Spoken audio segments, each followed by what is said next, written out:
dark. You kept pushing on, but then you went too far. When your ship has sailed and all your dreams are lost, everything is wrong, you feel like it's your fault. Just remember, I will be there for you, baby. Remember, there's nothing out there to get you, don't forget it. When life is lemons, just call on me.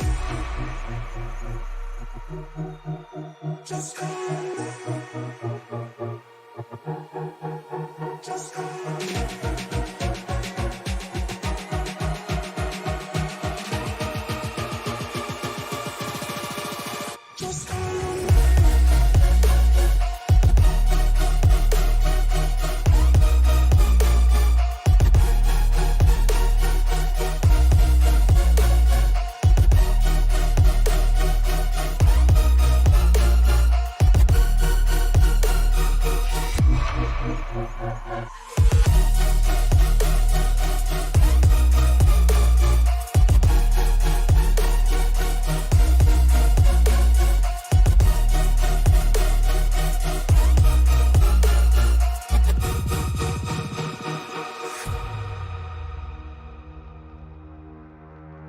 You're stronger now than you ever been. You gotta leave now, it's time to catch the wind. You will climb up high and look through the clouds. And when you're feeling low, I know you'll bounce back. Oh, and just remember, I will be there for you, baby. Remember, there's nothing out there to get you, don't forget it. When life throws lemons, just call on me. Just call on me. Just call on me. Just call on me.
Welcome to the Windy City and the penultimate race for Season 1 of the ReSURGEnce Xfinity Series. Tony Trapasso up in the booth with you, joined with me by my partner in crime, longtime compatriot, and the man on the ones and twos tonight over in the production truck, Mr. Frank Marchese. And Frank, 2 races left, and that's it. And I dare say that we've almost officially crowned a champion. Well, we will crown a champion tonight with the taking of the green flag. Chris Worrell, current points leader after finishing second at Watkins Glen last week. He currently does not have close competition behind him that will be here tonight. So once we take the green flag, Chris Worrell will be the champion. So, I mean, it's been a hell of a season. I mean, you know, just one of the more dominating performances we've seen out of any one driver. You know, just as this league has come back online, as qualifying underway right now, only a handful of cars out on track.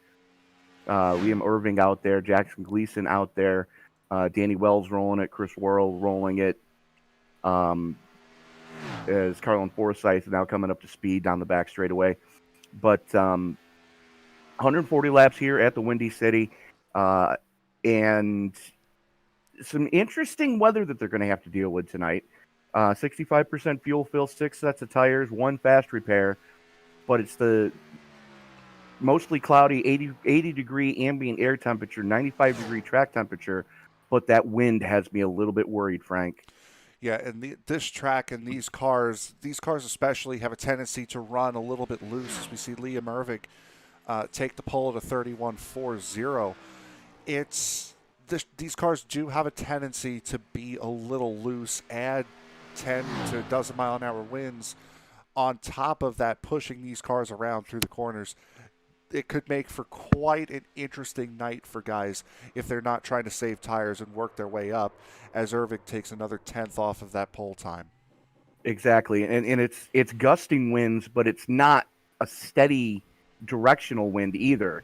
That wind is moving around as well. So, just when you think you got a handle on it, that wind will gust 12 mile an hour, and it's not coming from exactly where you thought it was going to be. And we've seen a lot of guys eat it coming off of 4 already tonight in the hot lap session.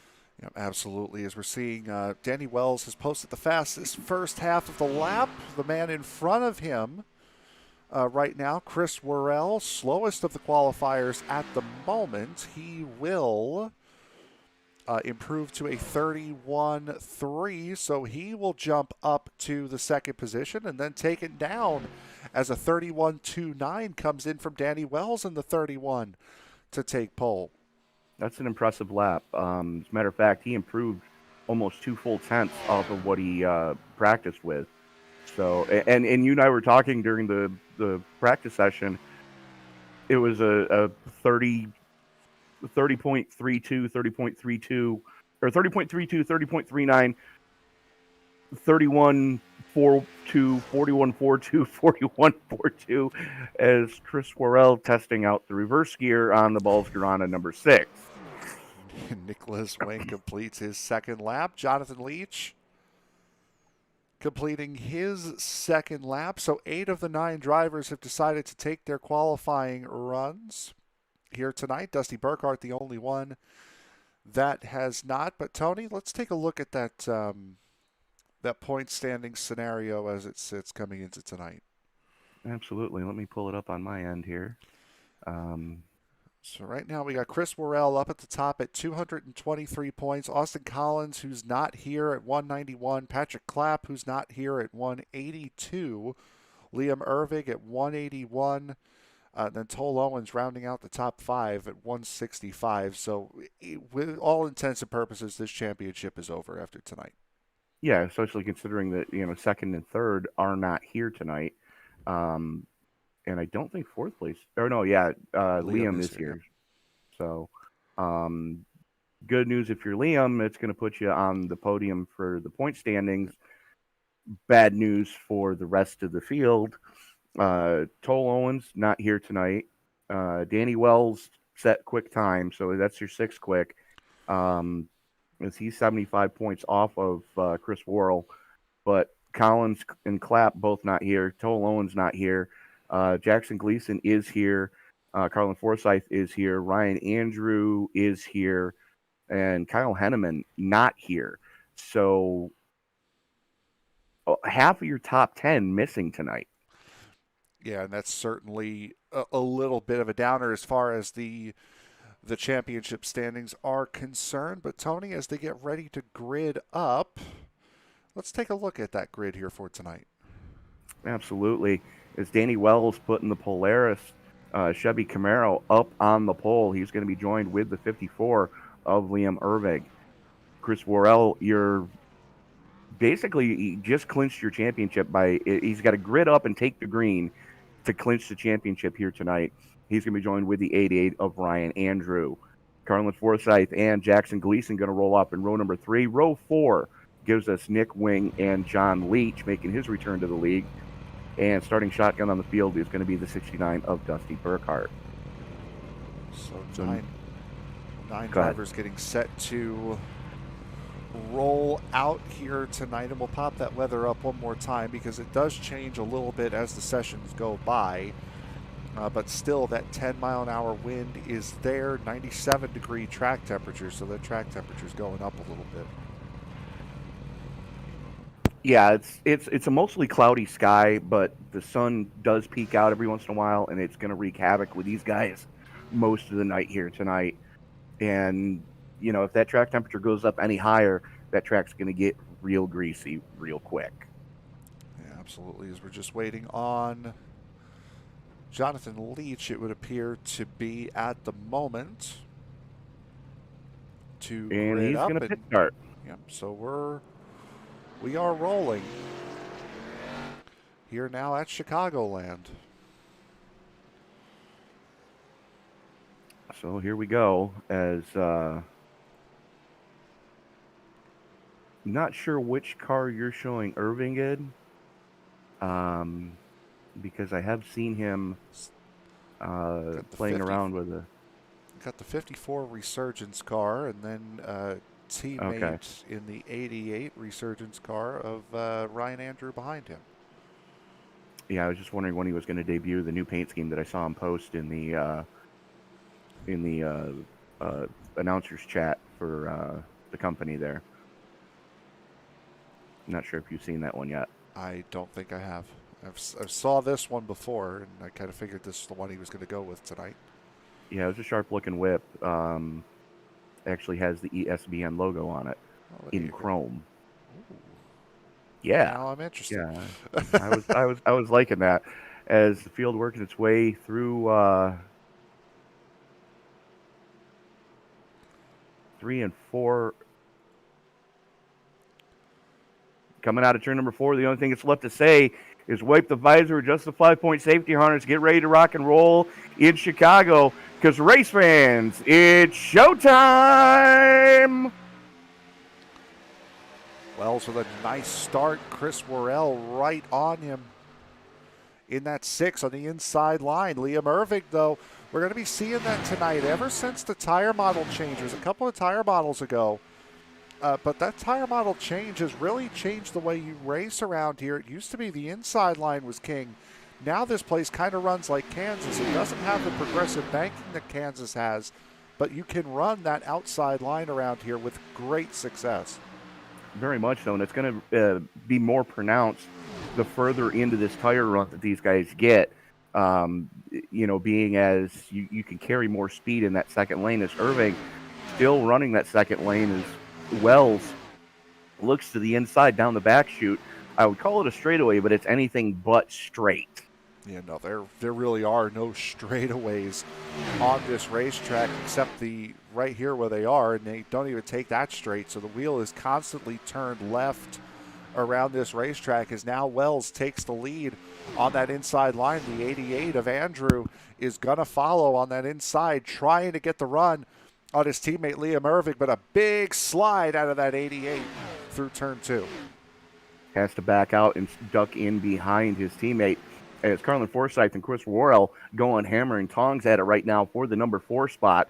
It's Forsyth on the high side. Worrell, your champion-elect on the inside, as they've got Nick Wing right behind him, trying to figure that one out, as Worrell going to slot in behind Forsyth and just kind of ride right now as battle's starting to heat up again for second.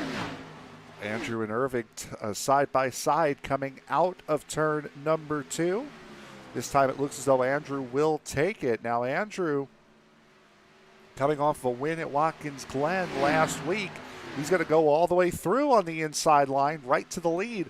Ryan Andrew, we saw how good he was at Bristol, proved it at Watkins Glen, and right now back up at the front here.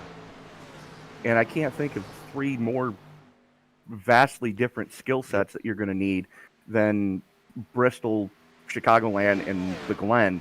And I kind of got to wonder what would happen if Andrew had been in every race this season. It's certainly going to be a what if on the minds of this league, and it's something you're gonna have to look for next season, especially if Andrew does commit and run a full season. Worrell's championship can certainly be up for grabs. Absolutely. And, the other question you have remaining is how many of Worrell's teammates in other leagues that he runs in are going to join him here in ReSURGEnce for season number 2? That still has yet to be determined, because we know that once you get those the rest of that Balls Out Racing team together, they're not easy to beat alone. You get them in a group, forget it. It's like gang warfare. Yeah, it's certainly. And speaking of gang warfare, Chris Worrell is getting ganged up on right now as the 90 of Nicholas Wing goes by him. He's got now trying to hold off the 69 of Dusty Burkhart and the 33 of Jackson Gleason, who are not giving him any room. But working his way up towards the front is that Kinesco number 67 of Carlin Forsyth. He was about a second and a half off of this group, got past Chris Worrell, and now he's right at the back of the top three. Yeah, absolutely. Starting to reel them in as Danny Wells seems to be fading a little bit. Having a little bit more tire fall off than the rest of the guys, about half a second so far, whereas about 0.2 for Andrews and Irving. Could be trying to save up here because these cars get very, very tight. These cars do not like to turn once the run gets later and later on. So you want to save up those tires as much as you possibly can in the beginning stages of the run so you have an advantage at the end. We talk so much in other series, especially the truck series, that we broadcast on this network about tire saving and how much it helps to save tires. In these Xfinity cars, that's double because these things, again, do not turn when the tires get worn. Absolutely, as that is Jonathan Leach that the leaders are coming up on already. Elected to pit start, missed the grid up, and unfortunately that Ford Mustang is going to go a lap down early here. Fortunate for him as Carlin Forsyth goes to the inside of Danny Wells, and he will take that position from Danny Wells. Conseco step up, number 67 machine. If you're looking at this ride and wondering where you've seen it before, this is Ron Hornaday's old number 14 when he was in the Cup Series. I believe it was 2001 is when he would have drove this car. Correct. Would have been a Pontiac as well. Correct. So a nice little throwback scheme there from Carlin Forsyth. Yeah, absolutely. You love to see the throwback schemes get broken out every once in a while. As looks like Gleason and I think that was Leach. Yep, Leach is in the grass on the inside. No caution just yet, as he's bringing it all the way to the inside wall. I think he's got he has to have a hardware issue. yeah, because that car just Yep, just turned right off the corner. yep. That's a hardware issue with the wheel. He wanted to make sure he found the inside wall before he did anything else, so he didn't ruin anybody else's race. As Try to ride on board. he's still sitting there. Yep, just there it is. Oh, no, wrong camera. Yeah, But he's got some play in the wheel, as we can see, just barely, but hold on, there we go. that car is just sitting there, so he's got some sort of major issue going on at the homestead. Yeah, that's quite interesting for Leach, as he's still, again, you're right, Tony, still sitting there. As Ryan Andrew now has built up a pretty solid lead. Liam Irving not that far behind him. Carlin Forsyth about a second off and still working forward. Danny Wells, second fastest of the top four. Then you got the other half of the field about a second behind. That's Nicholas Wing, Chris Worrell, Jackson Gleason, and Dusty Burkhart. And I've got to think that Worrell and Wing are kind of playing possum right now. You take a look at the best laps that they both laid down. They're low 32s. You take a look at what they were able to do in qualifying and what they were both able to do in the practice. Worrell went 31-32 in practice. Yeah, so he's playing possum right now. He's saving tires. He's 0.7 of a second off of that. He's 32.07 is his current best lap of this race. So yeah, he is holding on to something a little bit. The second place battle now starting to heat up as believe Liam Irving might have made a mistake because there's really no other reason why Carlin Forsyth would be so close to him and now around him for the second spot. Irving got a little bit sketchy coming off of 4. That crosswind hit him, and that's where we were seeing guys having problems during the practice session. As now he's fallen back into the clutches of Danny Wells as well. As Carlin Forsyth starting to set his sights on trying to reel in Ryan Andrew, as Andrew again is one of those drivers that for the past 3 races has just had that car set on kill. Yeah, he has been absolutely flying. We saw how good he was again at Bristol.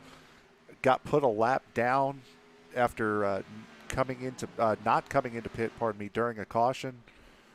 Really got caught out there with a long run happening right after the caution had come out. And then within 5 laps of the next caution coming out and him getting the lucky dog, he was back in the lead. So that 88 is incredibly, incredibly strong as Liam Irving is starting to fall like a rock here.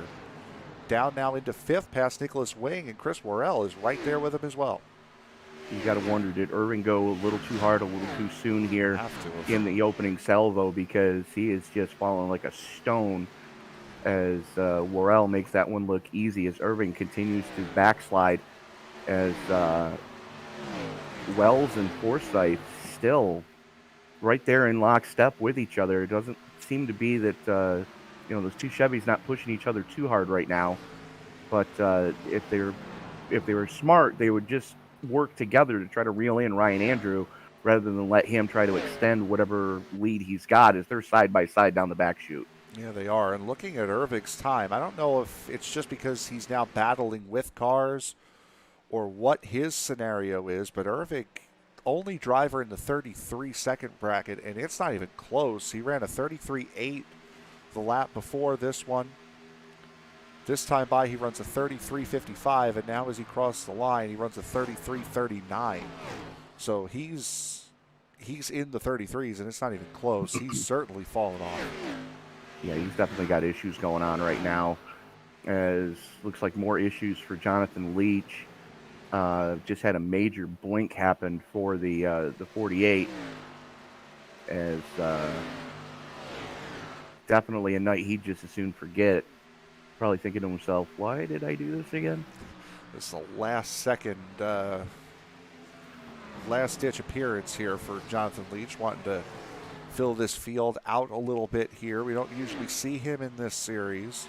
And there's the Alt F4 we're waiting on. Yep, so Jonathan Leach is done for the evening.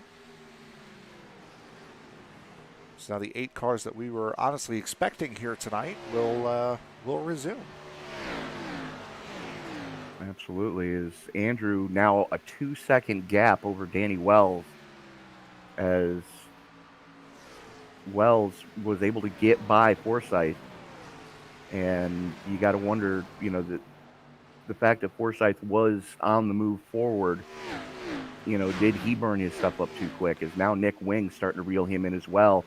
And don't look now, but here comes your champion-elect, Chris Worrell, as well. Yep, Worrell's been hanging nice behind Nicholas Wing, and now for Wing, this could be viewed as, actually, you know what? No, it won't be, because Chicagoland's not on the Cup Series schedule, and the Rowdy Energy Cup Series doesn't run the Xfinity cars, so he's here for fun tonight. And yeah, he's starting to lose a little bit of ground to Chris Worrell, as Worrell's still running in the 32s. Only he and the leader, Andrews, running in the 32-second bracket here. Yeah, but Worrell's got him covered by a full 10th. Yep. So the only problem is he's quite a ways off. Just a mere 3.5 seconds. Yeah. That can get sorted out in the pit stops fairly easily as Danny Wells currently leading what has now become a 4-car group. It was 2 pairs. Now it's become 4 as Chris Worrell now looks to the inside of Nicholas Wing and takes that position away. two fierce competitors in the iRacing East Monday and Friday night series, but working together as teammates here tonight, and have worked together pretty well all season, I might point out. They kind of got together at Daytona and said, hey, you know how I run, I know how you run, and we both have worked well together in the past. So, it's just the fact that Nick Wing, unfortunately, the luck that he has had as of late in the other series reared its ugly head here early on, and he got caught up in other people's dumpster fires through no fault of his own. And, it's not indicative of the season that he's had.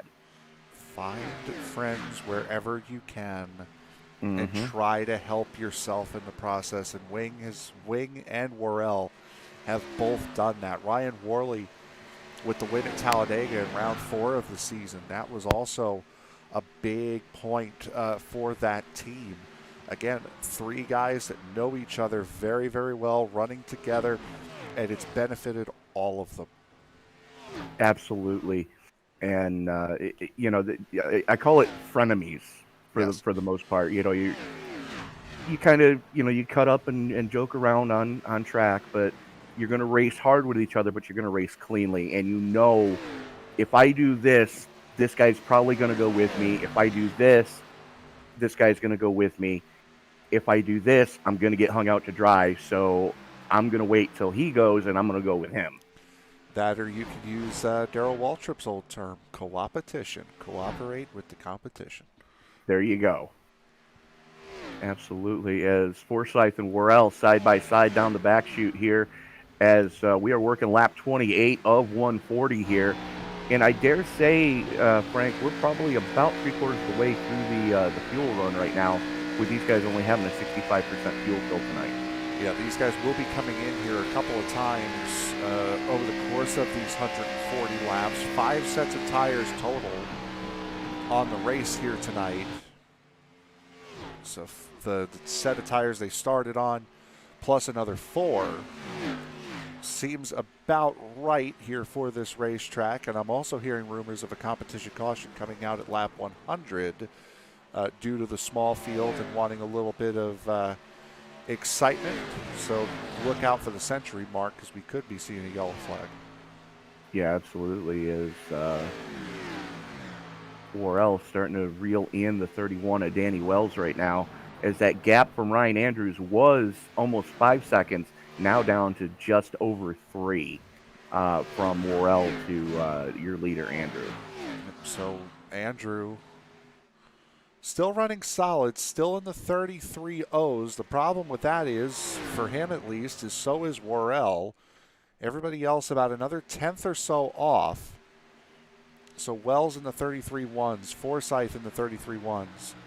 As Jackson Gleason in the 32, looks like he's going to be the first one to duck off and hit pit road.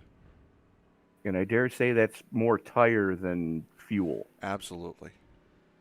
You can only nurse a set of tires so long. Forsyth had a big moment out of 2.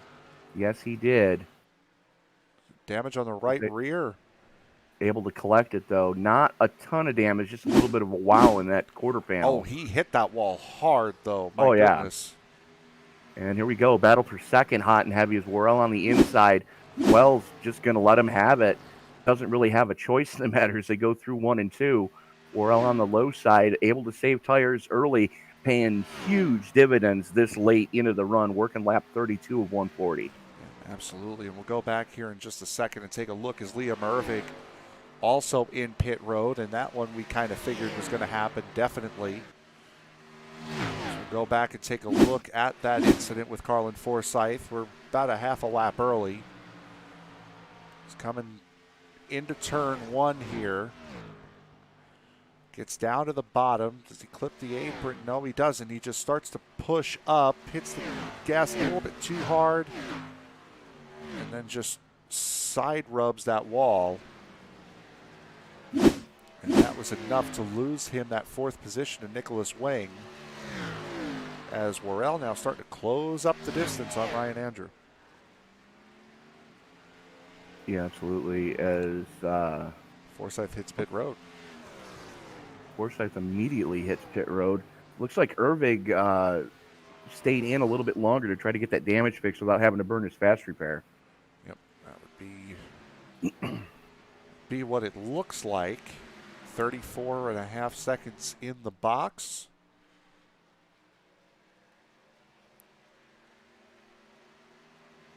Now he's out in front of the leaders, and this will be a good opportunity here to see what a 2-second advantage gives you, especially on new tires as compared to older. Yeah, absolutely. As you take a look at the current lap times, your leader, Ryan Andrew, 33.11. Chris Worrell, 33.16. Liam Irving, this is his first actual flyer after getting the new shoes put on the 54. And Worrell just called his pit. And here he comes. Ryan Andrew in as well. Ooh, so the top hang on three. to the sun. Boy. Didn't see the slide, but you saw the wiggle coming up after it. Complete Tokyo drift for Worrell. I believe. As Wing going to stay out. And Wing will get the lap led here. Andrew, Worrell, Wells, and Dusty Burkhart all in pit road.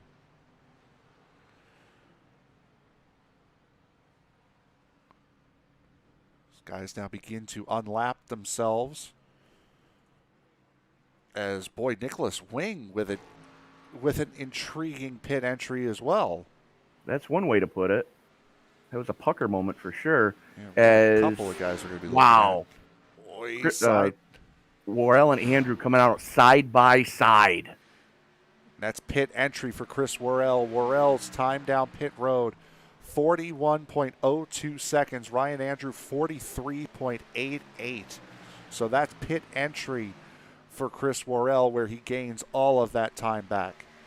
Well, the other part of it was Andrew was 16.4 in his box. Worrell was 14.6. Yep.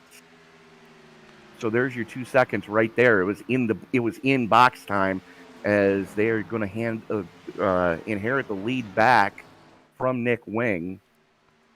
And I dare say Liam Irving still has not gotten that damage fixed, because he's still running in the 33s. Yeah, Irving, you can see a little bit of a crinkle in the right rear. So unless he's hit the wall again, I'm not quite sure.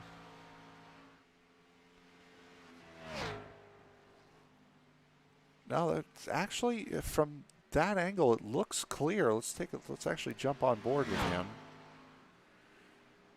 to see. Oh, he's got damage on the right front. I can tell you that, and that's certainly going to be hurting. Oh, yeah. Yep, that right rear is bent up on the 54. So he has done both corners of that car in. As your top two have just set their quickest laps of the event so far. 31.46 for Ryan Andrew, your leader. Chris Worrell went 31.55. Purple for Andrew, fastest lap overall. Worrell, fastest personal. Andrew a 10th quicker than Worrell. We'll see if we've jumped up enough time here.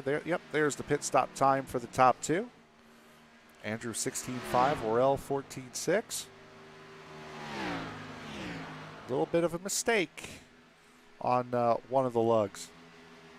And you called it when we were talking about what the gap was from Andrew to Worrell before that pit stop happened. You said that could be made up in a blink of an eye on a pit stop. Yep. There you go. And again, not Andrew's fault either. Now, he might have slid through the box too, but I think that would have taken a little bit more time than just 2 seconds. So yeah, it is frustrating when something like that happens and it's not of your control and it comes out at random. Yeah, unfortunately. And the way the iRacing algorithm works when you're going into a pit box, there's an actual box inside your box that if you put the car in there, the pit stop will be as effective as the server can make it. If you're not perfectly dead on in that little box inside the pit box, it will extend the pit stop because the team has to move from where they normally would be. It's even more pronounced in the Indy cars than it is in the full-fendered stock car stuff, because you're coming into a pit stop with the tire changers already in position. You can definitely see, like, if you stop off the mark in an IndyCar, you can see those guys move around. Yeah. It'll take about a half a second to a full second for them to actually get into position. But as we're talking about pit stops here, let's take a look at kind of the pit road entry montage that we have here. Is Chris Worrell. Oh, no, that's him getting into him actually getting into his box. Let's take a look at him getting into pit lane. We'll see the slide. Back end swings way out. Nice little slide there from the 6. And then we also have Nicholas Wing coming into pit road. Took a way wide entry. Made sure he got that car slowed down and then straight into pit road. As Dusty Burkhart now battling with that number 90 for the 6th spot. Yeah, those guys have been going after it for the last handful of laps here. Burkhart will gain a little, Wing will gain a little. I dare say that Burkhart's suffering heavily from a lot of aero push that's coming his way. And that will happen, especially if you get damage, which could be why Liam Irving is having such a problem, is because these cars with the composite body, and these things tend to push to begin with. If you mess with the aero on this car, it's not going to be a good day for you. As Irving now about to get lapped here by Andrew and Worrell, as he's now having a big amount of connection issues right now. That's definitely not good. No, that's less than ideal for certain. Especially when it's the leaders coming up behind you, let alone your teammate and the points champion-elect. Andrew and Worrell are about as far away down from him as he could possibly get. And Worrell probably just got the shock of his life with the 54 splitting the middle with the 2. You think? Oh, my goodness. And that's a really bad spot to be in when you're coming up those short chutes and a car just, you think you're clear of them and the car just pops in the middle of both of you. That really messes you up. As a battle for 3rd place now, as Danny Wells has taken the 3rd spot away from Jackson Gleason in the 33. Gleason, the first car to pit, back on lap 30. Everybody else coming in on lap 35. And if you're like Chris Worrell, you need your fire suit dry cleaned at this point. You want to go to Ajax Cleaner and Laundry over on 324 South Chicago Street. And that is A-class product placement right there. A-class. Yeah, I try. But here we go. You know, we're about 12 laps into this current tire run. Worrell's starting to make some headway on Ryan Andrew right now, as keeping Andrew in check. Now, in the opening salvo, Andrew was able to get away. Worrell has kept him in check this entire tire run so far. So you got to wonder what's going to happen here in the next handful of laps as the tires continue to degrade and degrade and degrade. You know, we saw Andrew not have a big fall off like some of the rest of the guys in the field have been suffering, but Worrell was definitely starting to reel him in just before that green flag pit stop happened. And Chicagoland is not a circuit anymore that gets a lot of play on iRacing. And now with the NASCAR off season being right now, and with 2022 season 1, I don't think any of the top 3 series are going to Chicagoland. So it takes some time to get used to the track, how the track is going to wear the tires out. It also takes some time of getting used to, especially if you're not running the Xfinity car on a regular basis, to get used to how the Xfinity car wears away at the tires. So what I think Worrell did on that first stint was he went a little extra cautious to try to make sure he had tires for the end. Now he knows that he can push it a little bit harder as compared to what he did on the first stint, which is what you're seeing here, as he is all over the back of Ryan Andrew going into turn 1. Absolutely. As Worrell looks to pinch it down, gets a little bit sideways, both of them a little bit drift coming off of turn number 2. as Worrell going to regroup and try to make another run at Andrew. But you got to think going through 1 and 2, that definitely woke Andrew up as he's definitely picked the pace up ever so slightly since Worrell got to his back bumpers. Worrell looks to the inside coming down the front chute. Yeah, Andrew's not going to have much to do here as Worrell on that inside. You can make the move on the inside, but you're going to have to contend with that car on the outside with the run. And you can see just couldn't quite clear him coming off of turn 2. So Andrew's going to have to wait here. He's going to have to outdo the run going into 3. Almost runs into the back of the 6. Absolutely. As Worrell just with full send it mode going into 3. Andrew going to cross him over. Almost contact coming through the front chute. That could have gotten real ugly real quick. Been very nice for Danny Wells to see that out of his front, to see the 2 leaders wreck 8 seconds ahead of him. Yeah, but he's not close enough to see that. Sorry, Danny. I call him like I see him. So Worrell holds on to the lead, and this is the closest battle on track. Danny Wells, we mentioned, 7.5 seconds behind these two. He's got 2 seconds on Jackson Gleason, who's got 5.5 on Nicholas Wing, who's got another 1.5 seconds on Carlin Forsyth, who's got 1.5 seconds on Dusty Burkhart, who's got about 19 seconds on Liam Irving, who is a lap down, the only car on the racetrack that is a lap down on merit.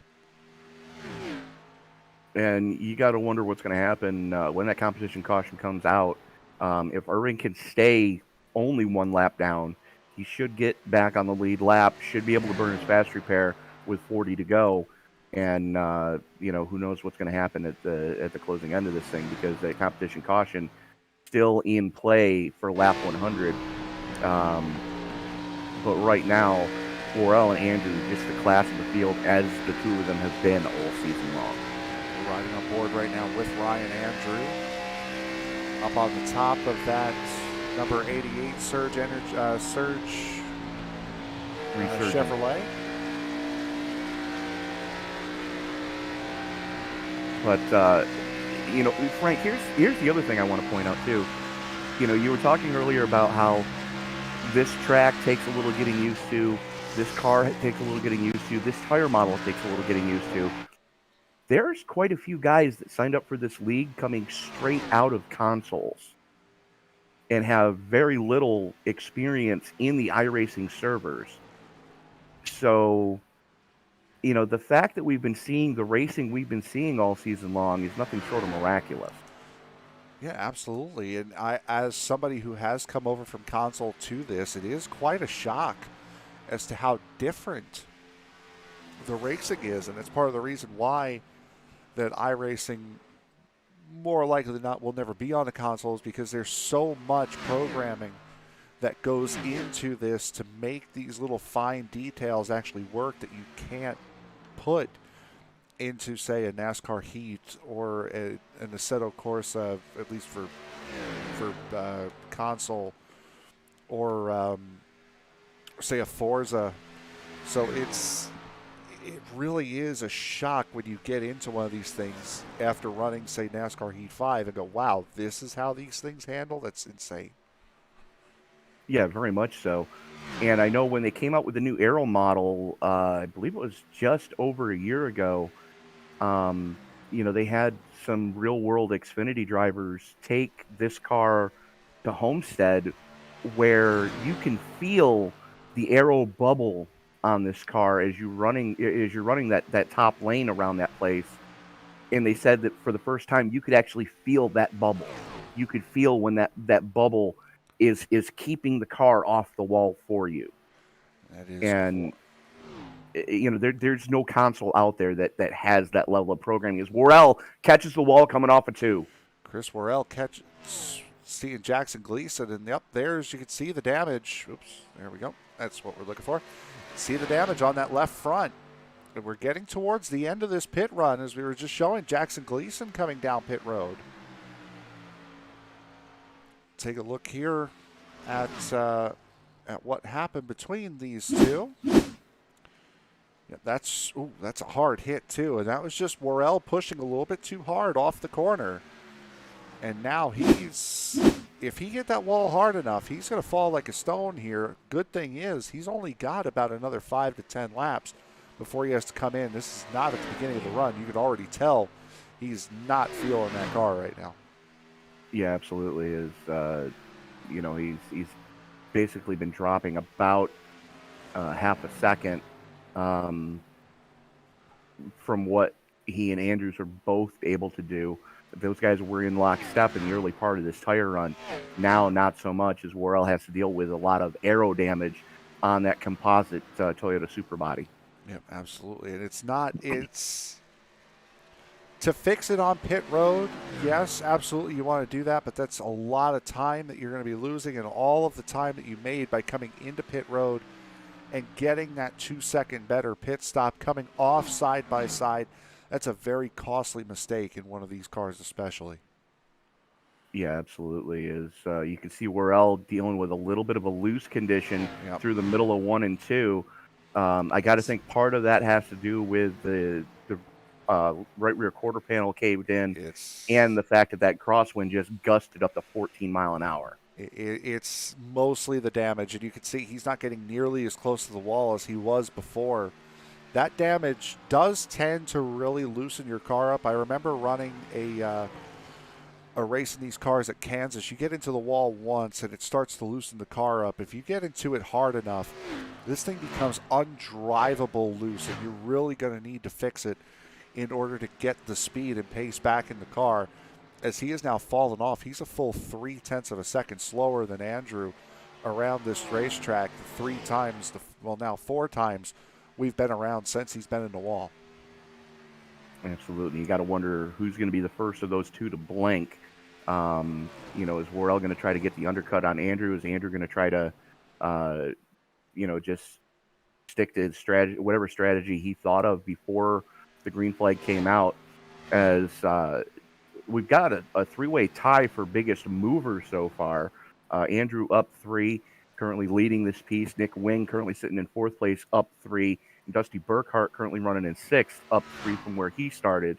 Only one retirement to speak of. That's the 48 of Jonathan Leach. Decided he'd rather go spend time with his dear wife than continue to struggle here tonight at Chicagoland. Smart decision. Excuse me, hay fever season, as Liam Irving and Jackson Gleason, the only 2 cars right now being shown 1 or more laps down. And Gleason, that being off a pit stop on lap 58, so he's trying to break this race up to come into pit on lap 30, 60, 90, and then 120, which would leave him with no tires left at the end of this race and a 20-lap stint instead of a 30, so trying to break that up. I don't know if that would be too smart, especially with there being that possible competition caution coming out on lap 100. Yeah, absolutely. And I dare say that, the guys that came down pit road around lap 35, they're going to come in here within the next couple of laps, get that set of tires, and then try to stick it out or they're going to try to stick this run out as far as they can, then come in on that lap 100 and then have that extra set of tires in their back pocket to hopefully go the 40 laps under anger to close this piece out. Liam Irving in, and it would make sense because, again, you're going to need to pit on that last stint. If there is that competition caution on 100, you have 40 to go. You can make it about 30 to 35 laps on a tank of fuel and tires. So you're going to need to pit again here. It would very much behoove Jackson Gleason to ride it out and not come in on lap 90 if that is in fact his strategy, and if that is the case where the caution is going to come out on lap 100. Well, the thing is, I don't know if he can make it to lap 90.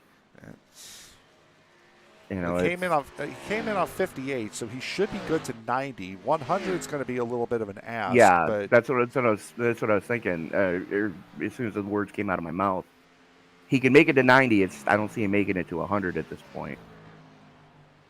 Irving should be okay. He would because he's only 35 laps out from the century mark. He would have to look to Carlin Forsyth, who's coming in now on lap 69. He last came in on lap 33 as Dusty Burkhart follows him in. Forsyth's been in the wall. See that damage on the Conseco 67.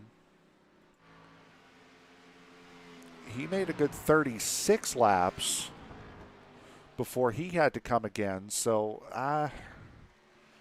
Gleason's going to have to do a lot of saving. Yeah, he is.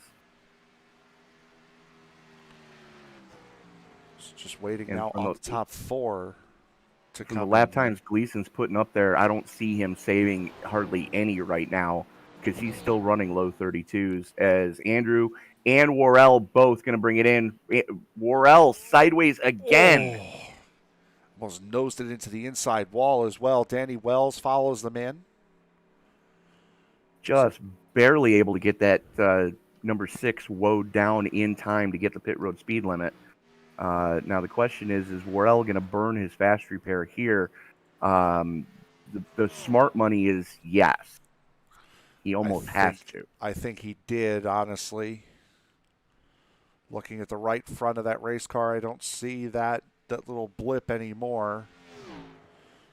And with the way this race is gone, you cannot rely on a caution. So, yep, he did. He did take that fast repair.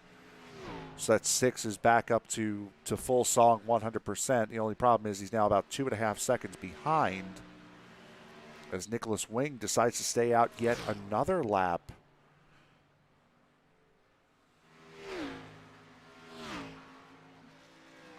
Well, Wing came down on lap 36 the last time. Yep, one lap plus to everybody else. He's 2 laps plus this time.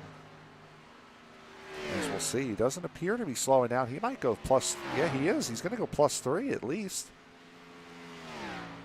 The question is, how much is that going to hurt him prior to that competition caution on lap 100? We're just past the halfway point here. And if you're liking what you're seeing here tonight, remember, with January coming to a close and with February starting to come in, got quite a bit of racing coming to you over the course of the next week or so.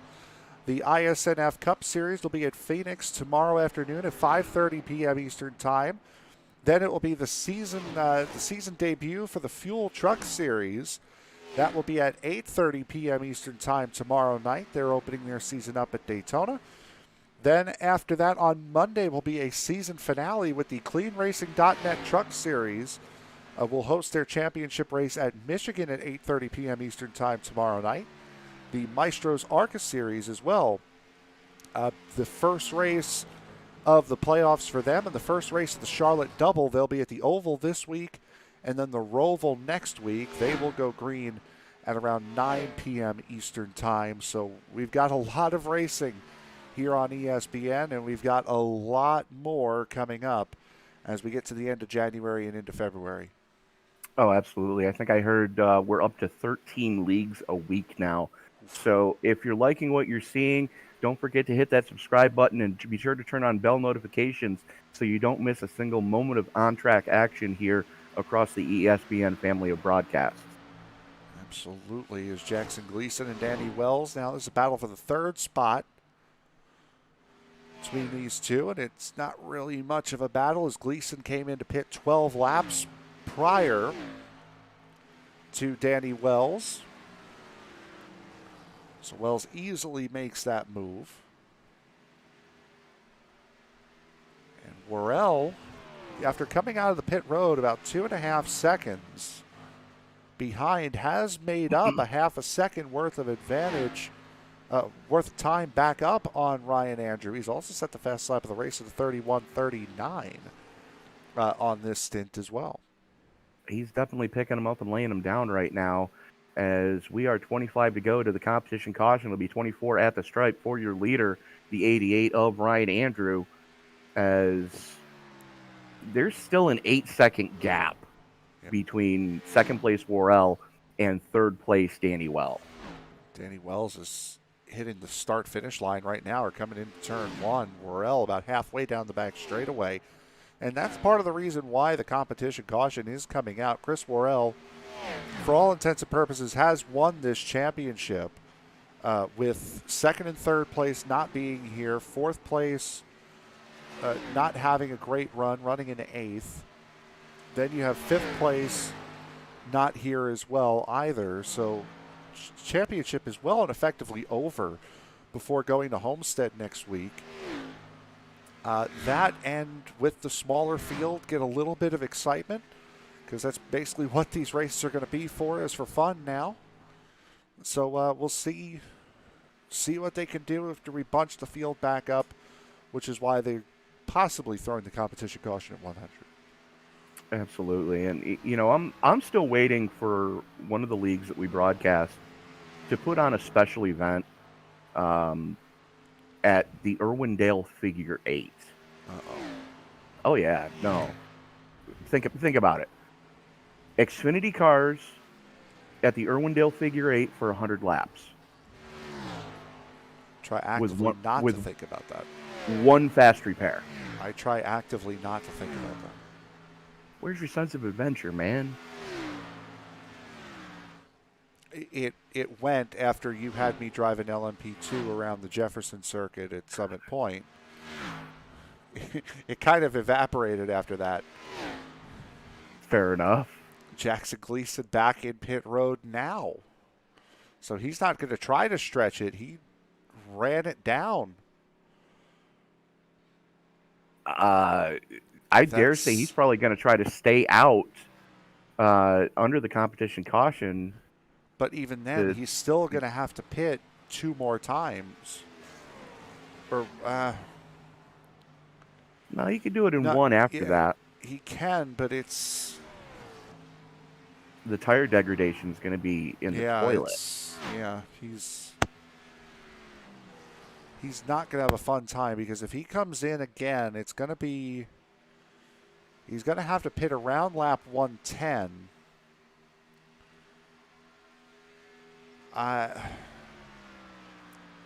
He'll be on 20-lap old tires when the rest of the field comes in. I don't know if that's the play for Definitely Gleason. not. I think he should have. I really think he should have stayed out and tried to run it out.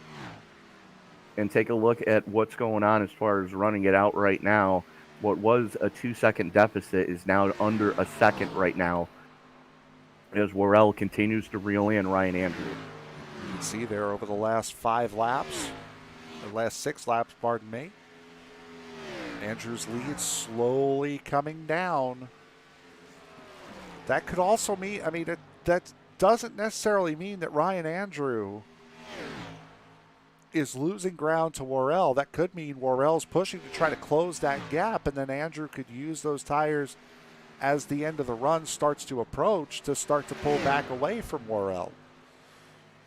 No, that's a possibility as well.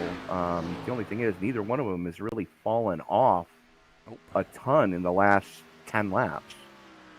Only other one matching their speed is Nicholas Wing, who's at a 32.28.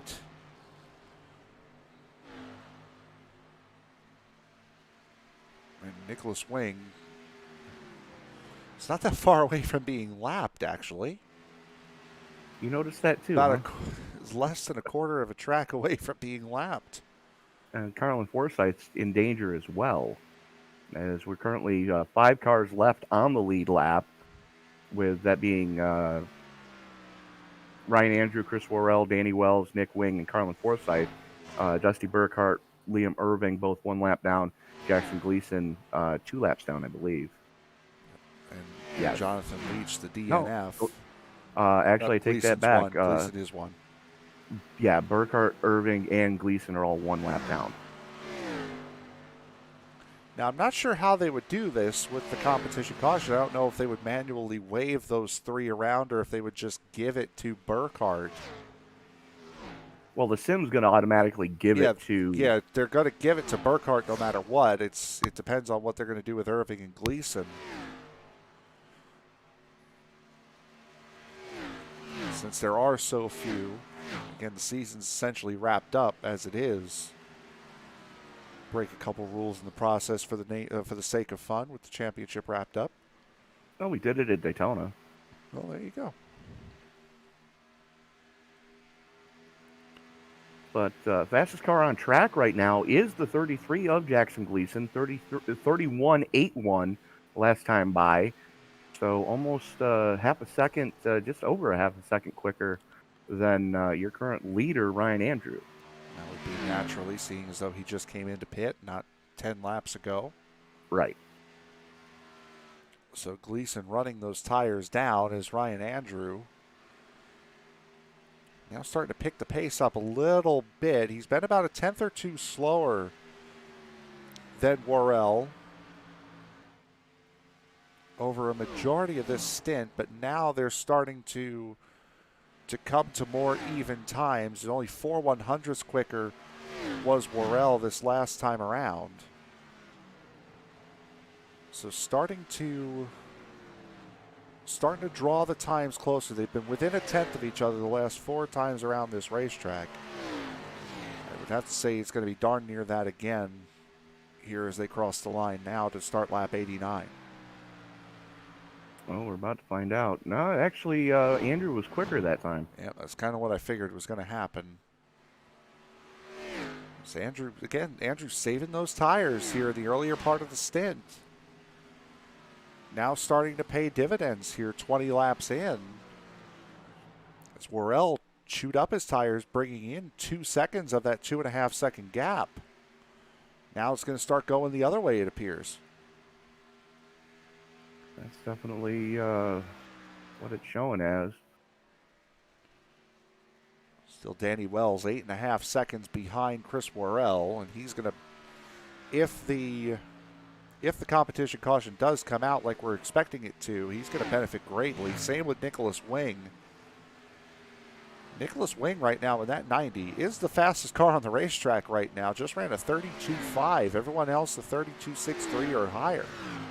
So that 90 is flying. Yeah, he's definitely got that thing wound up. He's found something. I don't know what, but he's found something. 3 extra laps on his tires for one, but that could have been scrubbed off by now with how hard you push. Should have been. Because we are 10 laps to that competition caution, which should happen at the end of lap 100. Andrew continues to show the way. And Worrell, you got to figure he's just cruising right now. He knows that competition caution's coming up. Free pit stop. Doesn't have to worry about anything.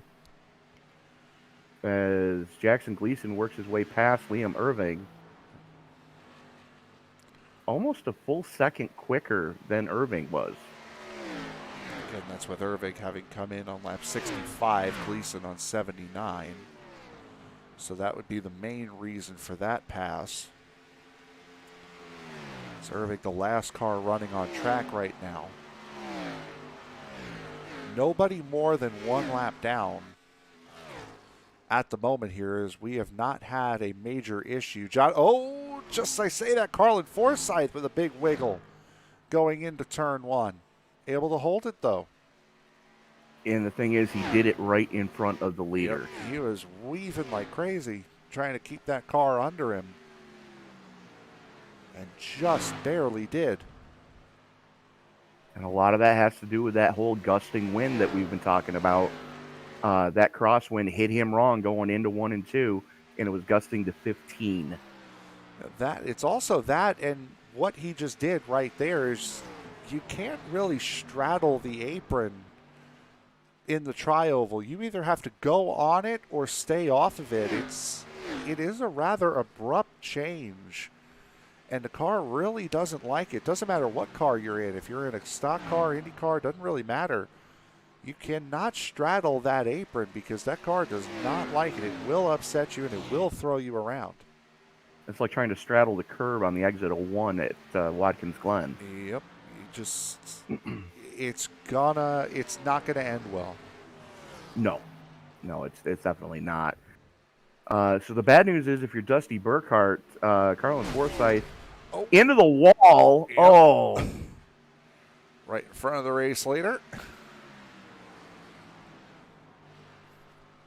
So once again, if you need a clean fire shoot in the Chicagoland area, you want to talk to Mary's Cleaners over on 617 East Cass Street in the greater Joliet Metroplex. Just taking a second here. Take a look and see. It's about a 45-minute drive from Joliet, Illinois to Chicago. Mm-hmm. So I didn't know that. 46 miles. So yeah, you're about the distance from, well, to put it in perspective for you, it would be like trying to drive from downtown Manhattan to Orange County Fair Speedway. Got it. Or from Manhattan to my house, as we have a caution. There it is. So the competition caution comes a little bit earlier than what we were expecting.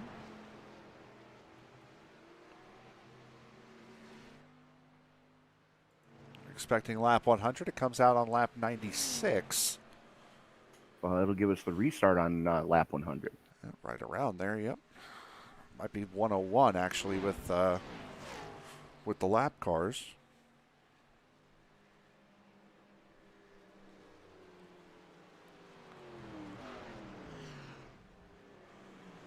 As the field does catch the pace car on the exit of 2.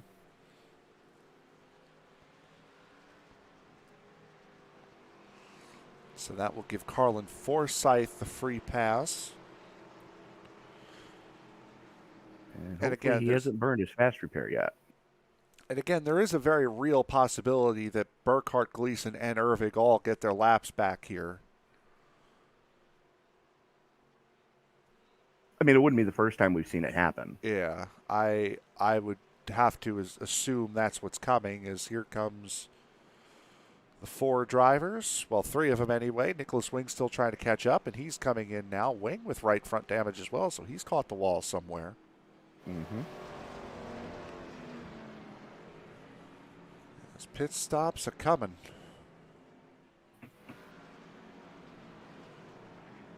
And there's your answer. Jackson Gleason was waved around the pace car. Yeah, so they're all getting it back. Dusty Burkhart's in the pits, though. Yeah, Burkhart came in at the wrong time, unfortunately for him. Yep. Unless for fuel reasons he needed to come in. I think he probably needed to come in. That could have, I mean, that could also be the reason why, you know, for fuel reasons, if guys were starting to get close to running out, couldn't make it to 100. No sense in pitting everyone, then calling a competition caution, so just call it a couple laps early. So this way everyone could pit without worry. Yeah, I can dig that. But just as they came into pit road, Ryan Andrew, Chris Worrell, Danny Wells, looks like Nick Wing staying a little bit extra to try to get that damage fixed. As there goes Dusty Burkhart to get his lap back. So all 8 cars that are still running are back on the lead lap.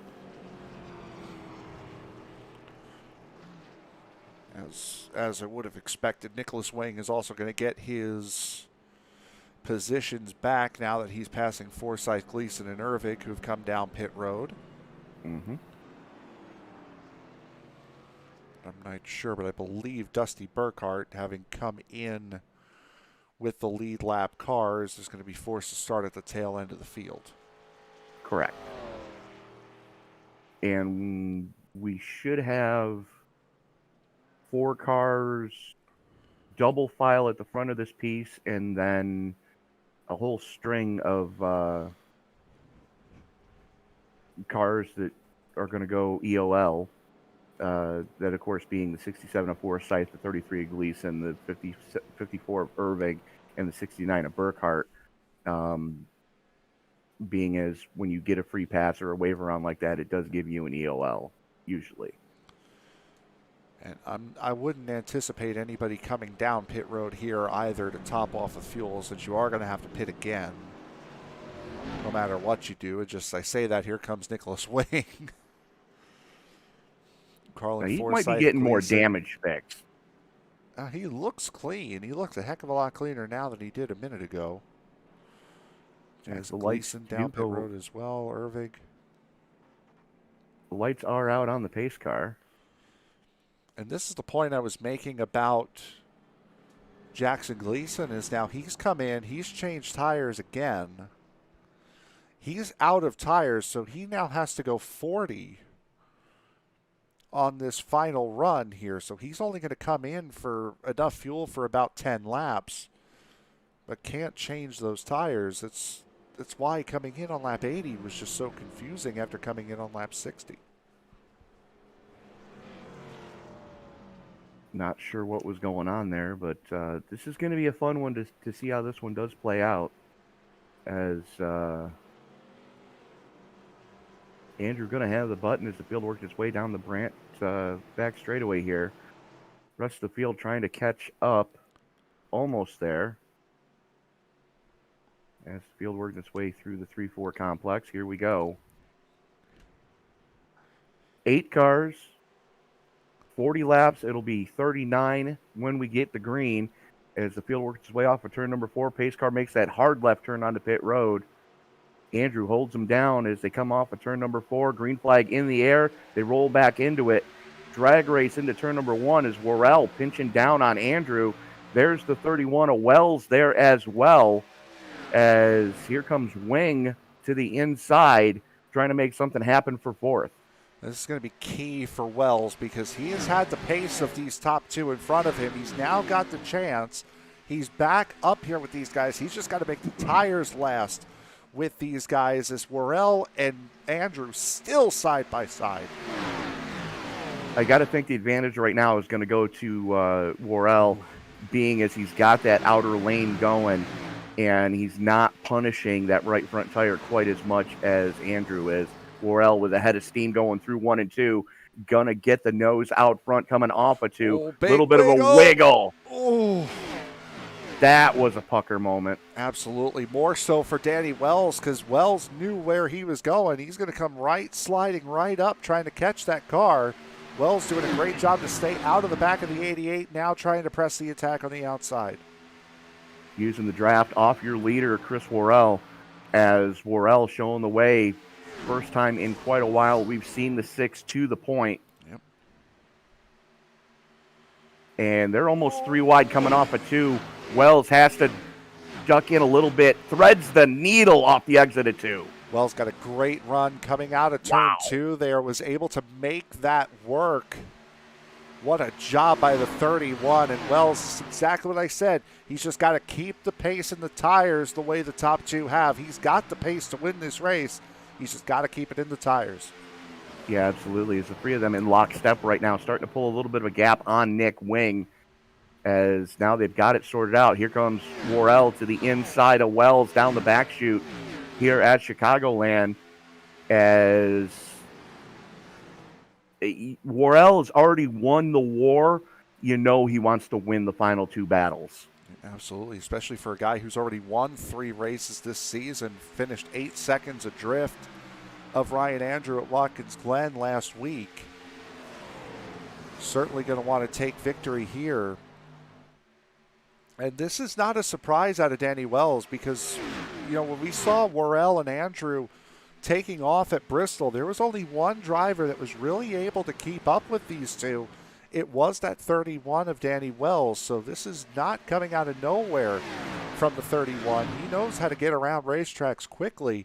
He's doing the same thing right now, as this has also brought a new lease on life to Liam Irving in the 54, back on the lead lap, now battling for 4th.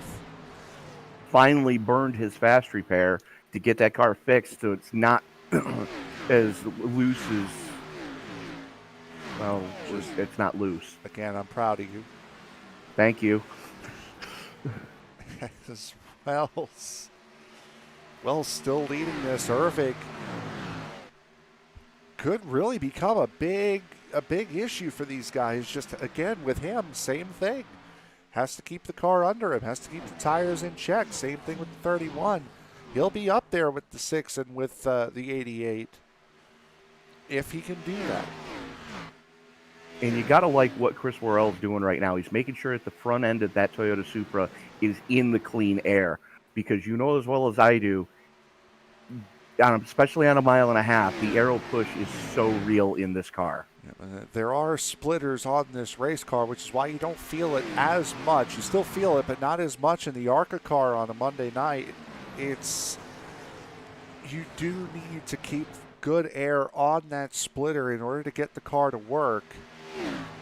And Worrell, it may not be the faster line overall, but keeping that nose clear of that 31 is certainly going to be helping him as far as tire wear on the fronts. Yeah, and every little bit is definitely going to help here tonight. As we are 31 to go, Danny Wells showing the way in the Polaris Chevy Camaro. That Balls Garana Cherry Toyota Supra of Chris Worrell, we've seen it up at the front all season long. It's getting kind of monotonous, but definitely a season to be proud of for Worrell. Absolutely, especially after coming up short on Monday and Friday nights with the Rowdy Energy Cup Series and the Circle B Diecast Super Speedway Series. Be nice to dominate a championship the way he has during the off season of that series. Yeah, very much so. It's definitely going to help him going into the season opener coming up for the Rowdy Energy Cup Series. As he's definitely got the momentum. He's got he's stayed fresh. Now, granted, the Gen 7 car and this Xfinity car handle night and day from each other, but the fact is, racecraft is still racecraft. Absolutely, especially if you've been doing it. That's not to say that guys like Greg McConey over on that side haven't done it. It's just Worrell is kept up the high competition on a consistent basis. And putting some serious pressure on Danny Wells right now. Wells might not be feeling it too much, but when you're looking back in that rearview mirror, God, he's still there. All right, I had a really good corner. God, he's still there. That Irving's does weigh on. Yeah, I was just going to say that weighs on you a little bit as Irving decides he's going to flip reverse this stint and take the 10 at the beginning and the 30 at the end. A little bit surprising there, but if anything, if you're going to split it, I would have done it 20-20 if you were going to split it and just hope you got out ahead enough in the first 10 laps of that 2020 stint that you could hold on in the second 10. Well, let's see how this one plays out. But if you take a look at the three up at the front of this piece right now, as they've got just over a 2-second gap back to fourth place Nick Wing. 32.29, 32.28, 32.22. They're the only ones running 32.2s right now. Andrew just hanging on at the back here. He was the quickest of the three this last time around. So Andrew does have the pace still. He's saving those tires. So Andrew, it appears as though Andrew is going to go the 30-10 split on this last run. I mean, maybe for Worrell, you've got it locked up. Why not try maybe that 20-20 split? 20 laps on this set, 20 laps on the next. Yeah, absolutely. I mean, you've got nothing to lose at this point. None of these guys really do, to be fair. Yeah, exactly. I mean, the only thing that you got to lose is just the race, as something happened to Nick Wing. Carlin Forsyth has gotten around Nick Wing. And here comes Liam Irving. Yikes. Trying to use as much of that car as he can now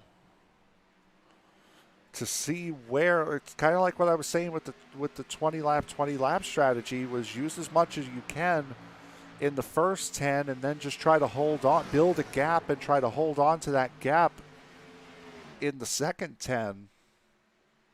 He's trying to do that with 30, though. That's a little bit harder with 30. Yeah, it absolutely is. But that issue that Wing had, it kind of jacked up Forsyth just ever so slightly, as now the gap to this lead pack is just under 4 seconds. It was just over 2. So those guys are. And Worrell's into the wall again. Yep, Worrell just floating that car. It's a lot easier to do than you think. I've done it here. I've done it at Kansas. I've done it at Texas. I've done it at Charlotte. You get so used to just floating that car out, trying to give yourself the widest entry into the first turn as you possibly can. And sometimes you just float it a little bit too far. That's exactly what happened to Worrell. Everyone's done it. Worrell's just done it again here. Yeah, he caught it going into the corner as opposed to coming out of the corner like he did the last time that he pounded the wall. Dusty Burkhart bringing the 69 down pit road for what should be his money stop. Burkhart's doing the 2020 strategy. He's also had contact with the wall. Jackson Gleason, by the way, is holding on to those tires. Just did a 33.04 last time by, a half a second off, and now Worrell comes into the pits. He's been kind of forced just the same way I think Dusty Burkhart was into that 2020 strategy. You're absolutely correct. But Liam Irving still the only one going sub-32s. It's going to be interesting to see what happens once Burkhart gets up to full song as Worrell into his box finally. Have to assume Worrell is going to be taking fuel only. Damage repairs. No, he's taken. He took 2. Yeah, he took 2. That's interesting. Yeah, to say the least. As now this two-way battle for the race lead has a third entrant now, as that's Liam Irving in the 54 to the inside of the 88, now to the inside of the 31. Looking to get his lap back the hard way. Has the nose out front coming off of 4. Just like that, 54 back on the lead lap and starts blinking. Yep, but that also helps the 88 because that opened the inside up and allows a little bit of draft off of that 54 as well that the 88 can use. Looks like the 31 is going to hold off on that outside, though. I think if Irving wasn't blinking as badly as he had been, that definitely would have been more advantageous for the 88. Yep, Andrew certainly be ruining that. As Andrew looks to the inside of Wells going into turn 1, those guys in lockstep right now. Now, second lane, this deep into a tire run is going to pay more dividends. Flirting with disaster, though. Danny Wells almost into the outside wall, just by the grace of God, able to keep it off of there. And here comes Andrews back on the inside through 3 and 4. And you see where Wells is. He's in that third lane going through these corners here. He was one of the very few guys in practice that was running up at that very top in that fourth lane. So he's got practice. He knows how to run that car up there and try to keep it quick. Now that he's got his line, he's clear of the 88, jumps right back down to the second lane, try to get as low as he can and get himself as much a run off the corner as he possibly can without losing time. And don't look now, but who's that looming right behind him? That is the red and white 6 of Worrell, who just did a 31.96 last time by, his first flyer out of the pits. And he's in that mode of what I was talking about. Push as much as you can in the first 10 laps, try to build a gap, and then try to hold on. I would have thought to do that with 4 tires and not 2, but Worrell, again, we were talking about it a minute ago, doesn't have much to lose right now. Oh, boy, don't do my it. goodness. Right through the middle. May as well take it if you got the speed. Okay, then. Now you're just showing off, Chris. Oh, and that, I think that WTF moment really is going to help the 88 of Andrews. He's gotten back alongside of Danny Wells. Wells, I think, may have been flustered a little bit. Saw Worrell coming with a head of steam going, where's he going? And just like that, Ryan Andrew back to the point. And I think this is the better place for Wells to be right now. I always liked coming into a pit cycle. As much as you want to be in the lead, I always wanted to be, if we were close, I wanted to be in second. So this way I can come in that lap early and try to get the undercut on the leader and him not have time to react to it since he would already be past the breaking point for pit road. Wells, of course, he wants to lead. He wants to lead as many laps as he can. But coming into such a crucial pit road cycle here, as here comes Andrew into pit road. Wells gets hung out, not going to be able to defend that undercut or possible undercut. He's got to come in now, though. In a second. He's got to. He's got to this cover lap the move. Yeah, this lap is the make or break right now. Push it as hard as you can. You have to cover Andrew off if you want a chance at winning this race. Yep, he's coming in. He's on the bottom lane. He's coming in. Yeah. Question is, how hard is he going to push this one? Not quite as hard as we've seen other drivers push it. But he was steady in. Andrew was slipping and sliding all over the place. Chris Worrell now. Yep. Worrell has taken over the effective race lead.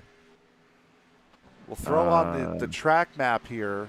No, he hasn't. Liam Irving. No, you're right. It is Irving in the 54. It's the 31 sort of grayed out on the track map there. Irving's around him. Worrell's around him. Wells still has not gotten out of his pit box. He is way off the pace. Andrew took 2 as well. Andrew was only in for 6 seconds. So he might have taken fuel only, honestly. That's a good possibility. Irving took 2. Worrell took 2. Andrew 6 seconds in the box. That might be fuel only. And Wells took 4. Question is, does he have enough time to use the 4? I don't think that's a lot of gap to make up. He's got 15 seconds to Irving. And it's 10 laps to go this coming time across the stripe. No way. Nicholas Wing comes into pit road from second. Carlin Forsyth is currently the race leader. Jackson Gleason, who does need to come in again. Both these guys do need to come in. But Irving right now, after starting second, going a lap down, was running the last car on the racetrack for quite some time. Now might find a way to win this thing if he can keep the 06 of Worrell behind him. So that's a big if. Yep, absolutely. You know, because you're talking about 0.2 a lap quicker is Worrell, as the gap is just over 1.5 seconds. Just over 1.5 seconds. That's 2. So he's only going to have to battle for, 2 laps with Worrell. And we've seen it's not easy to make a pass here. And by that time, Worrell also has been pushing that car so hard. There's a chance he might not have enough tire to get to Irving, let alone pass him. Well, we're about to find out. It's 8 to go this time across the stripe. Carlin Forsyth continues to show the way. Jackson Gleason sitting in second. Both those drivers still have to make their money stop. Here comes Forsyth in, possibly. Yep, he's not. I think Forsyth's going to try to go the distance. Oh, that's a ballsy move. Yeah, to go 40 laps. Him and Gleason both topped up.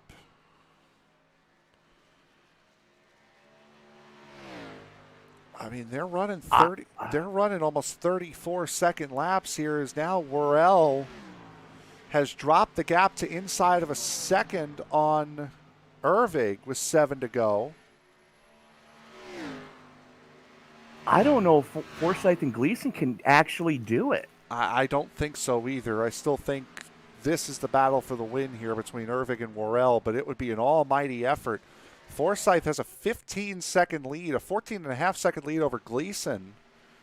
And Gleason has been running this pace the entirety of the stint. Forsyth, I think, is just starting this pace. He's down in the 34-1. So, yeah, I think Forsyth is trying to go for it. Irving's about to pass Gleason on track, but Irving's just in the wall. So effective race lead right now. Currently your battle for third. Worrell's going to take it. Worrell is able to get that damage fixed from that earlier oops. But he's been in the wall again. Has that 6. Right, but I'm saying that he was able to get that damage pretty much taken care of. That's why he was on pit road for 10 seconds. You know, the question is he's still reeling in Jackson Gleason, so pretty much assured a podium spot as we are 5 to go. It'll be 4 this time across the stripe. Carlin Forsyth continues to show the way, but that gap is coming down quickly. It was 14.5. It's now just over 10. Gleason 2 seconds quicker than Carlin Forsyth. He's coming in. He's got to be. No, he's clutching it. He's trying. He's just staying down and out of the way. 3 to go. Carlin Forsyth, can he do it? 35.5. Compare that to Gleason's 33.1. Now that puts Gleason in a bad spot because Gleason sees that gap coming down. He's going to run for it also. He might run himself out. He kind of has to at this point, as we are going to be 2 to go. Carlin Forsyth comes off at turn number 4, and you can hear him clutching. Try to jump on board. 3 miles. It's got to get 3 miles out of this tank of gas. Let's take a look at the dashboard. He's down to 127 in the middle of the corners. He's down to a 4-second lead as well. Oh, I think he's sputtering. I think he's out. I think Forsyth is out. That car's dead. It's dead going into 3. That engine is not running. No, he's out, but he misses the pit road. Come to take the white flag. Gleason's in as well. Here comes Worrell to take the lead. What did we just see? Gleason knew he couldn't make it. Forsyth runs it out. And now, coming down the back straightaway, is the man who has the winning strategy coming through turns 3 and 4. Here comes Chris Worrell. He comes down to the line. He'll take 4 of 7. Chris Worrell wins here at Chicagoland. Wow.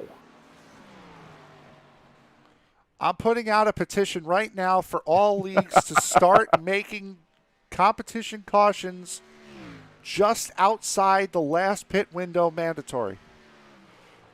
No. Oh, come on. You going to tell me that wasn't good? Oh, no, it was great. Just depends on the track. What a finish, though. That was fantastic. Unbelievable. Forsyth and Gleason tried it. And came up about 1.5 miles short. Forsyth is still puttering around this racetrack. He's at 33 miles an hour in 3 and 4 right now. Somebody needs to go push him. Well, I don't know. Now, Gleason hasn't taken the checkered flag yet, so he can make this pass. As Forsyth is on pit entry, is at pit entry. Here comes Gleason. I think Gleason's going to make this pass to finish 7th.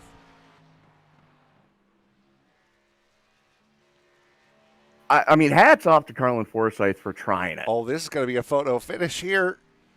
Coming to the line. There goes Gleason. And Gleason almost got it, or Forsyth almost, no, that was Gleason, almost got into Worrell. as Worrell was doing his victory donuts. Gleason just now crosses the line.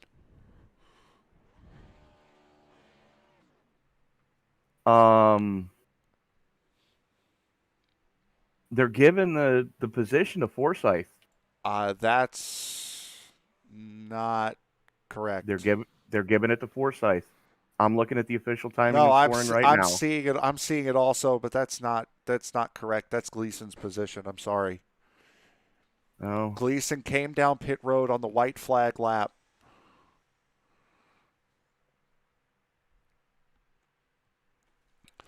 Unless the argument would be that Worrell crossed the line to finish the race before Gleason got back out on the racetrack, and then yes, I see. There's your argument. Yep, that would be it. I think That's what they're saying. But I mean, just what a finish! it was some great racing.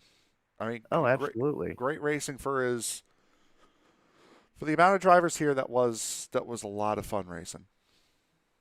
very much so. As I believe we are going to reach out now to our podium finishers. Thing away like And There he is. the man who not only won the war by taking the green flag tonight, but wins the battle here in Chicagoland, or as the locals call it, Chirac. Chris Worrell, what a finish, my friend. Yeah, that felt good to win that one. I gave that win away 3 different times, and I'm so surprised that I won. I'm pretty shocked. Well, part of it had to do with the fact that Forsyth and Gleason both were trying to stretch that final tank of fuel all 41 laps. Yeah, I mean, looking at how close they got, I feel like, somebody said something about not having a clutch. Definitely having a clutch and being able to kill your engine. On top of that would have helped them a lot. Yeah, I don't know what to say. I'm just surprised that I won. That first time, I was in Discord talking with everybody, and I smacked the crap out of the wall, so I had to use my quick repair. And then, going towards that pit stop before the yellow flag, I was looking at the fuel. Or no, excuse me, after the yellow flag, I was looking at the fuel, trying to figure out what I should do fuel-wise and when I should pit. And turn 1 just came up and bit me again, and I smacked it and had 45 seconds of damage, come to find out. And as soon as Ryan got around me, I knew I needed to pit then and just split that section in half, pit on lap 120. I took right side tires, and I see that they didn't take any tires at all, and that gave me the speed to get out in front and put down some fast laps. Well, for what it's worth, Danny Wells was closing in on you hand over fist. He's the only one that actually took 4 under that final pit stop. So another couple of laps, you might have been in a little more trouble than you thought. Oh, exactly. That's exactly why I pit halfway. Honestly, if he would have done that if he would have pit with 4 tires right when I pit, when he saw me pit, that's what he should have done. He would have won the race for sure.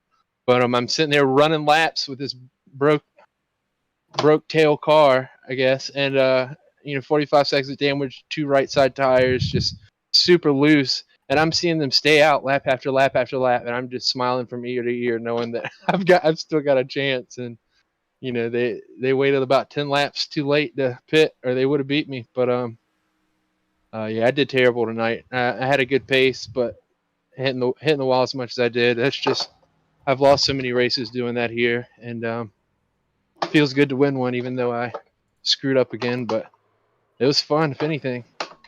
4 of 7 races, Chris. What a season you have put on display here so far. Well, thank you. Yeah, it's been fun. I've met a lot of cool guys in here. We've had fun racing. I'm hoping to bring a lot of these guys to the IES next Friday when that starts up. And yeah, just look forward to racing with them in the future. Glad to be their first champion. How about trying to get some more of your Balls Garana racing teammates from the iRacing East Series to come back for season 2 here? Yeah, I'm gonna push for him to do it. I know James will probably do it with me. Actually, he's the one who has a Saturday Night League himself, so I don't know. I'll try to get somebody to come in here. I've been having a lot of fun racing with Dusty, Pat, and Austin. They've been, and Nick and Ryan now that he's out, but they've been my teammates this season, so I'd like to thank them. But yeah, hopefully we can get those guys in here. Well, Chris, one race left in the season, and that's Homestead. And historically, you've done pretty well at that track. Yeah, that's one of my favorite tracks. Hoping I can win that one too. I'm looking forward to that one. Well, we're going to let you go celebrate not only the race win here tonight at Chicagoland, but a week early clinching the season championship. Who do you need to thank before we let you go? My teammates, Austin, Nick, Dusty, Pat, for racing with me, practicing on the weekdays. Those guys, we always set up a session and run some laps together, have some fun. I'd like to thank, I guess, my balls out teammates, or the team in general, I guess. But James Lowe, my good buddy, Liam for putting on the league, and you guys for doing the broadcast. All right, Chris Worrell, your season 1 ReSURGEnce champion. Looking forward to seeing what you can do with the season finale next week at Homestead, Miami. Yes, sir. Austin Collins is a punk. Oh, God. So, okay, that was your race winner, and I believe you've got second place with you now, Frank. I think I do. That would be the 31 of Danny Wells. And Danny, Chris said if you would have come in at 120 like he did with the 4 tires, you absolutely would have won this race. You think you maybe left it a little bit too late? Yeah, and I also got to thank Ryan for costing me about 2 or 3 seconds on the racetrack when I was trying to pass him. Yeah, they wrecked him, so he needs to use his head sometimes, but that's all right. Second still is a good show for me. I mean, it's especially after before that competition caution being behind by almost 9 seconds. It's definitely a great result for you. That last run you had with the 3 of those, do you think if you would have been able to go the entire length of the race, do you think you might have had it for those 2, or did you maybe need a little bit more? I mean, I think so. I mean, I know on like longer runs they were probably a little bit better than me, and they were just better at getting on pit road than me. They're a little faster, but I think I had good pace. I never really lost a bunch of time to them. I usually kind of stayed at the same spot. Maybe it would have been close, but maybe they would have gotten me like pretty late. But I think I could have given them a fair shot. Now, next week, pretty much a formality as Chris Worrell wraps up the championship here. We go to Homestead Miami Speedway. Last chance to win a race in the first season for the for the ReSURGEnce series. What are your feelings going into Homestead, and you think you have a chance? Basically just win. If I can't win, this season's been a disappointment, at least for me, if I can't win it. All right, fair enough. Anyone you want to thank before we let you go and celebrate a second place finish? My sponsors, Polaris, Moon, Liam for obviously putting this on. I know we're losing some guys week to week, but I still appreciate everyone coming out and having a good time. And I look forward to the last race of the season. All right, your second place finisher tonight, Danny Wells. Bud, congratulations. Thank you. And joining us now, the chief cook and bottle washer of the ReSURGEnce League, the man who also rounds out your podium after running in 8th place most of the night, coming home with a 3rd place finish after that competition caution. Liam Irving definitely making the most of getting back on the lead lap. Yeah, I finally get to talk to you guys, and all it took was for half the field to not show up and for me to throw an opportune caution. Like I said, that competition caution, it was pre-planned. I tried to throw it a little bit earlier to not have such a fuel mileage deal, but it ended up probably becoming the most entertaining thing I could have. Oh, that was beautiful, man. The timing was impeccable. Yeah, I mean, I don't know, it made for a good show. I thought I had a chance for a minute, and then, we come to about 15 to go. Chris is just under 3 seconds behind me, gaining 0.2 a lap, and you knew it wasn't going to happen. But yeah, no, I mean, I thought the racing was a blast. Kind of hate that I don't hate the comp yellow, but things sort of played out a little bit differently for the series. But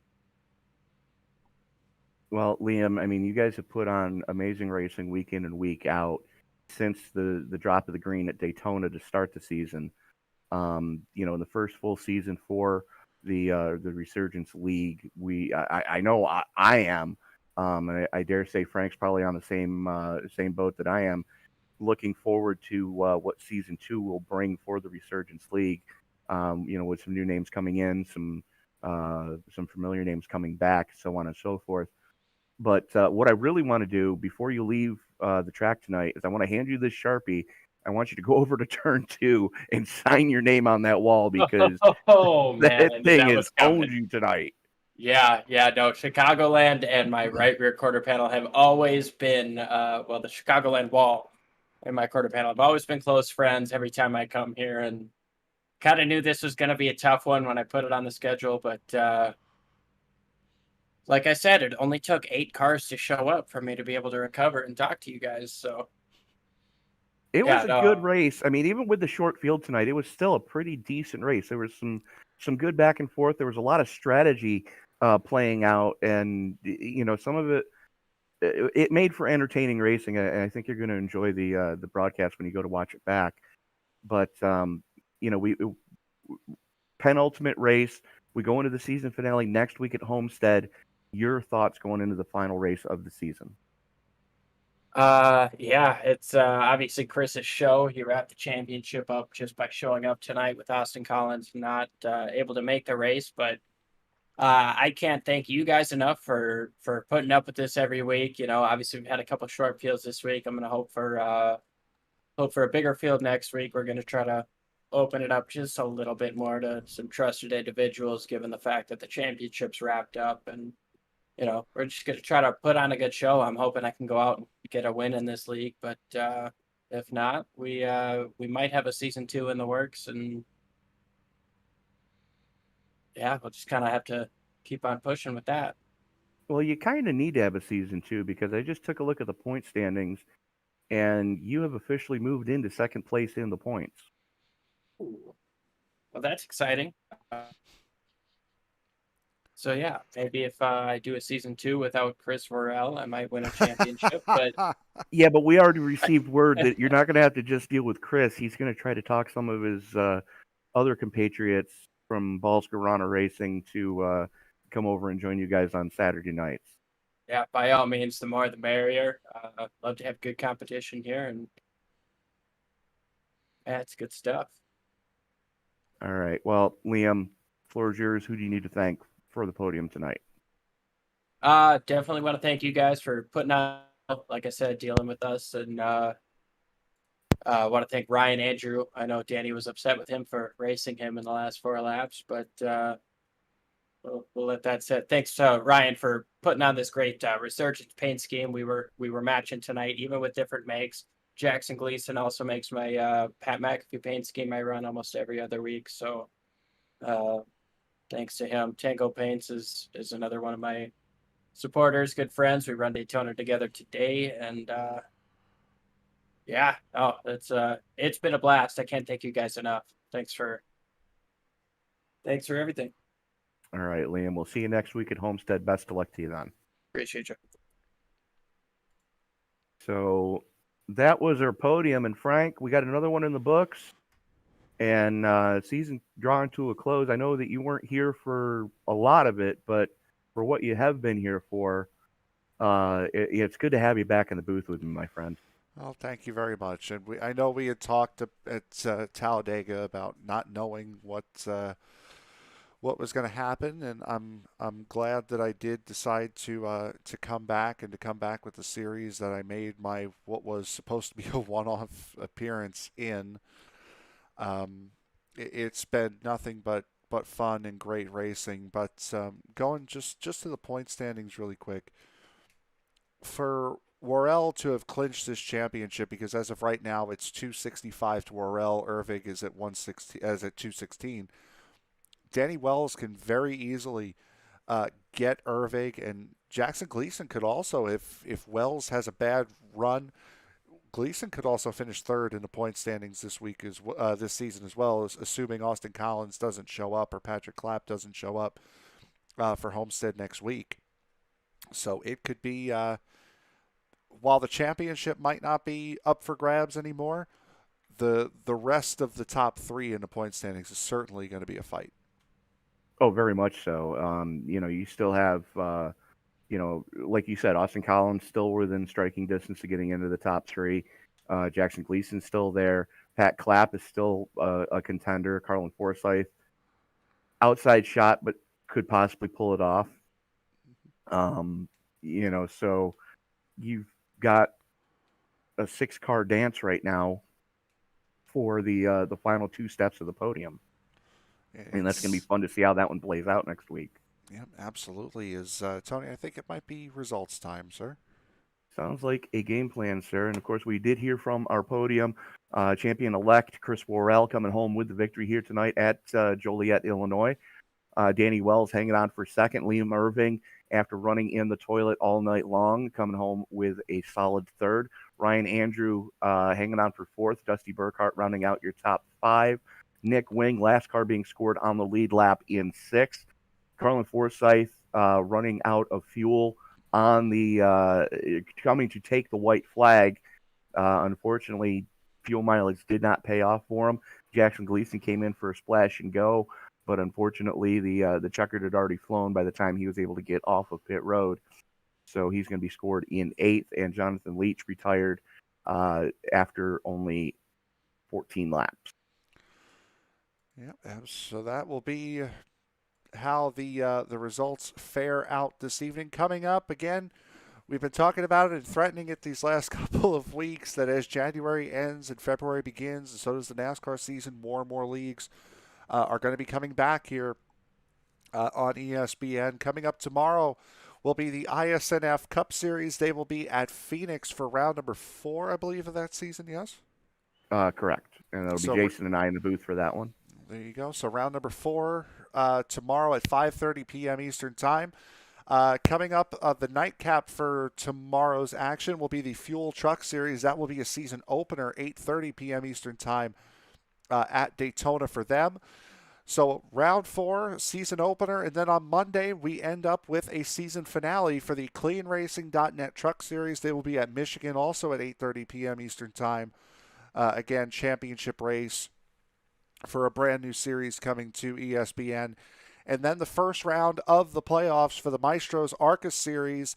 They will be in leg number 1 of the Charlotte Double, the Charlotte Oval, this week starting at 9 p.m. Eastern Time. The Charlotte Roval will be next week for them. And I believe we got 3 truck races coming up on Tuesday night in Correct. what is going to be an incredible week of racing here on ESPN. Very much so. As we've got more and more leagues climbing on board. I believe we're up to 12 broadcasts a week now. So if you haven't done so already, go ahead and hit that subscribe button and turn on bell notifications so you don't miss a single moment of action. But that is going to do it for us from Chicagoland here tonight. For Mr. Frank Marchese over in the production truck, this is Tony Trapasso reminding you, ladies and gentlemen, that as you walk down the road of life, please don't play in traffic. Good night, everybody.